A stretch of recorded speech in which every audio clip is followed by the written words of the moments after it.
TJ Dillashaw beating Corey Sandhagen is going to be a lot different than beating Aljamain Sterling, given their skill set. How much of a factor is age, is health, and is recent just activity going to play for TJ Dillashaw in his fight against Aljamain Sterling? It's weird because this is one of those two-part answers, I feel like, or an answer that carries around two different weights, because on paper and speaking wise, and like when you're going into a debate about all this stuff, it's kind of the only unmeasurable, or it's kind of the only measurables, excuse me. You talk about everybody's age is going in there, he's a little bit older. You talk about all the stuff that's going on, where TJ has the knee injury, the shoulder injury, all these things that are kind of putting him out, the EPO that he's no longer on but still looks the same, so he's always carrying around this kind of stigma that goes into it, and all these quote unquote intangibles that are just kind of accompanied with it. That's what you go into. But on that night when the cage locks, I think we're going to see a Dillashaw that performs, man. I mean, I feel like he's at this point in his not in his necessarily his career, because I feel like he's been in his prime for quite a while, but he's entering this kind of stage where Dillashaw's really finding himself as like that man strength. I don't even have how old TJ Dillashaw is up at the exact moment. He's 36, brother. Yeah. So a little past the discovery mode, more into the assurance mode. But this dude's a crazy good fighter on a serious run. I don't like, this is another very hard. This whole entire card is a hard one to pick, man. It's so many times I was going back and forth thinking about this one. What when you think of a technical aspect of a fight? Don't get me wrong. I think both these fighters, whether it's Dillashaw or whether it's Aljo, very technical. But who do you think is the more well-rounded technical guy who deserves to be the guy at the top of the spot? Because DJ Dillashaw obviously thinks it's him. He's the one saying, he's the best bantamweight of all time. Is that solely relegated for the Snake, or are we going to actually see the rise of Aljo? Is this where Aljo gains his respect? Yeah, no, absolutely. I think this is where Aljo gains his respect. And to answer who's the more well-rounded fighter, I think it would be kind of ludicrous to say that Aljamain Sterling isn't the more well-rounded fighter. Here's the reason why. In terms of an overall grappler, Sterling is a better grappler than TJ Dillashaw. It's as simple as that, right? They're both very, very good in terms of their striking. I would argue TJ Dillashaw actually has better footwork than Aljamain Sterling. So his ability to utilize his footwork and his takedown defense is going to make it very challenging for Aljamain Sterling.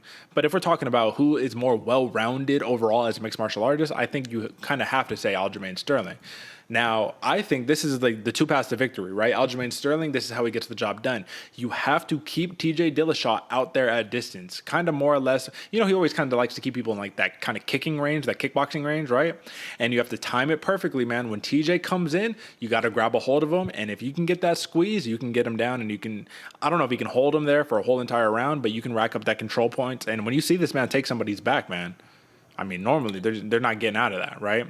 Now, if you're TJ Dillashaw, is wrestling your plan? No, probably not. But it's to probably chase him around the cage, right? Cut off the cage and try to get the knockout and try to clinch him up, try to do literally what he did to Corey Sandhagen. I just think Aljamain Sterling poses much more of a grappling threat in this fight, even though TJ Dillashaw is a really good wrestler in his own right. Durability here, AJ. He didn't really get hurt by Corey Sandhagen. You didn't really see TJ get bumped up too much. So I don't think that should be a problem. In terms of Aljamain Sterling, do you think he has the chin to take a real TJ Dillashaw crack if he gets caught? Well, that's exactly where I was leaning with this one, because I feel like if you're TJ Dillashaw going into this guy, you're gonna want to be putting the pace on. You're gonna be wanting to give that kind of Aljamain Sterling versus Piotr Yan, the first fight, that kind of outlook where if Aljo can kind of have that adrenaline dump his entire gas tank, and then he's out, up Schitt's Creek without a paddle, gasping for air. That's where TJ Dillashaw signs it, and the kind of cardio comes into play. Now, you saw how well Aljo adjusted to that. Do you think he's going to be able to have that, or he's going to make that mistake again?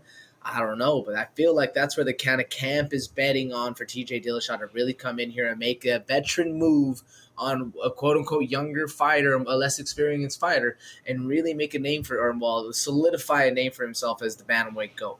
Yeah. No, I feel everything that you're saying there, man. I think cardio is going to definitely play a big factor. And listen, man, Aljamain Sterling, when I talk about the grappling, I don't say this just to say it. Like when I went over to watch High Rollers, it was Jiu-Jitsu High Rollers, low competition, right? And Aljamain Sterling came off halfway buzzed, you feel me, just random appearance, ends up grappling a dude 20 pounds heavier than him, whatever the case may be, Damian Nixick. He's a professor over there at Atlas Jiu-Jitsu. and kind of manhandles him, right? This dude is legit, man, and he's strong, and he that was the big thing. When you looked at the weigh-ins, the ceremonial weigh-ins or whatever, right? He's big, bro. He's bigger than TJ. So I think this is all going to play a factor. Now let's look into these numbers a little bit, man. Submission prop plus 390 for Aljamain Sterling. TKO prop plus 450 for TJ Dillashaw. If one of these two fighters were to get a finish, who do you think is more likely to get the finish and how? Man, I'm Aljo. That's what I think all day. I think he's really growing into the kind of fighter who he's going to be, the one who's losing that kind of insecurity of who when he got the belt, and he's really solidifying himself as that GOAT. And I think it's a name. If he can make it off of TJ Dillashaw, we're going to see a kind of new form of Aljo that's going to be coming into the thing. If there's a finish, knockout, or submission. The submission one kind of gets me a little bit. We might see the TJ pull off something, but knockout, decision. I think Aljo has the kind of fighting style in order to get it done. The thing that worries me though, TJ Dillashaw has this kind of unconventional heart, unconventional drive, crazy work ethic, and something you're not going to be able to find, or you're not going to be able to get him out of there easy, if you will. That's what kind of worries me about TJ Dillashaw. He has so many tricks to pull out of his sleeve that he's gonna be hard to beat, man. You're gonna be walking, in 10 pounds of mud trying to submit this dude, basically. It's going to be a dogfight. There's no other way around it. This is going to be an absolute dogfight. Let's not forget, TJ Dillashaw has been finished twice, right? One by Henry Cejudo when you cut weight you shouldn't have cut, so it's hard to blame him in that spot. And then one legitimate time he got knocked out by John Dodson back in the Ultimate Fighter 14 finale, right? So that was 2011. Over 10 years ago, man. You know what I'm saying? He was a young buck back then. Never been submitted. So I see a finish being a little, no, I don't know. I don't know if that's in the cards. All respect to TJ Dillashaw, man. If you really look at it, aside from the Cejudo loss, this dude was on a tear of tears, right? Yeah, you lost split decision to Dom Cruz. Okay, but you knocked out Renan Barão, Joe Soto, Renan Barão again, right? You got wins over Lineker, Assunta. Listen, this dude has done it all, seen it all, right? This is what it comes down to, man. I got Aljamain Sterling winning this fight. And this whole entire time, even last week, I was leading it up saying, but I think TJ Dillashaw is going to get it done. I think Aljo gets it done. I think he's a little bit bigger. I think his control is going to be able to bank him in rounds the same way he did against Petr Yan. Here's the only question. Can he get the takedown? Because if he can, I think it's his fight to win. If he can't, TJ Dillashaw and new. But my official pick, give me Aljamain Sterling, give me the over, and I'll take that plus 115 decision, baby. Let's fucking get it. Let's go. And just so you know, AJ, the over is 4.5 on this one. So how are you seeing it?